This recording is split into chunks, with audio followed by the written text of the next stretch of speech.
내란 속에 윤석열의 하야설이 돌고 있습니다. 하야는 법률 용어가 아니고 자진 사퇴가 맞는 용어입니다. 윤석열 변호인도 지금처럼 탄핵 심판이 계속되면 중대한 결심을 할 수밖에 없다라고 했습니다.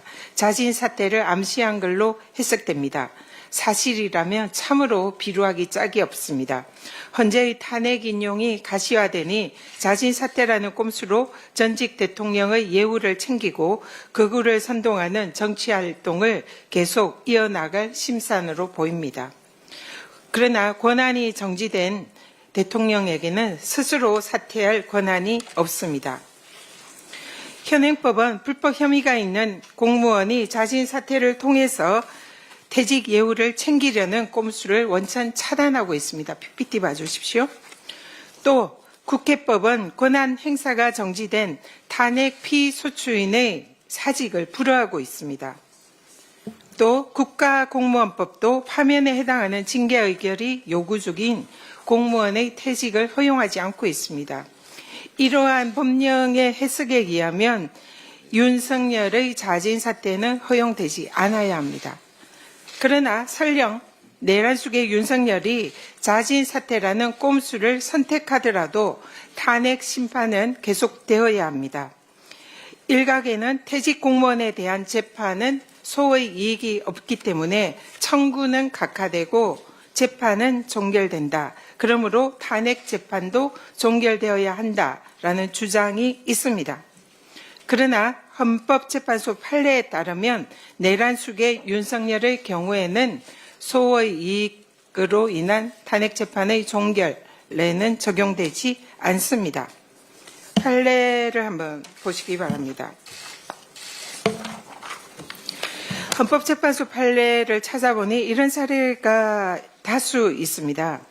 첫 번째로 국가보안법 사례입니다. 국가보안법에 의해서 구속기간이 연장된 사례에서 구속기간이 만료되어 심판 청구의 이익은 없어졌습니다.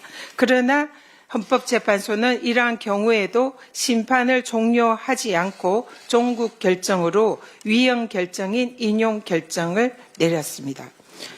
그리고 또 두 번째로 헌법재판소에서는 친군부 사건 기억하시죠? 12.12 군사 쿠데타 사건 그리고 5.18 민주화운동 유혈 진압 사례에 대해서 군사 반란 사건에 대한 검찰이 불기소 처분을 내린 바 있습니다. 이 불기소 처분에 대해서 헌법 소원이 제기가 되었지만 이 경우에 소의 이익이 없어서 청구인 측이 심판 청구를 취하했습니다. 그러나 헌법재판소는 이 사례에서도 심판 청구 이익의 예외에 해당한다라고 본안 심사에 들어간 바 있습니다. 그때 당시에 헌법재판소의 결정 내입니다.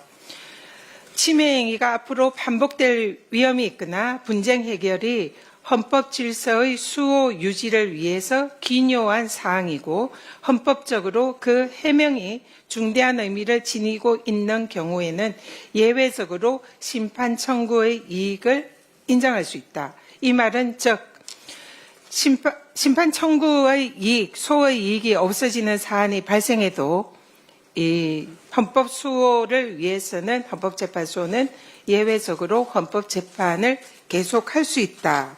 이런 내용입니다. 따라서 권한이 정지된 대통령에게는 사퇴할 권한이 없습니다.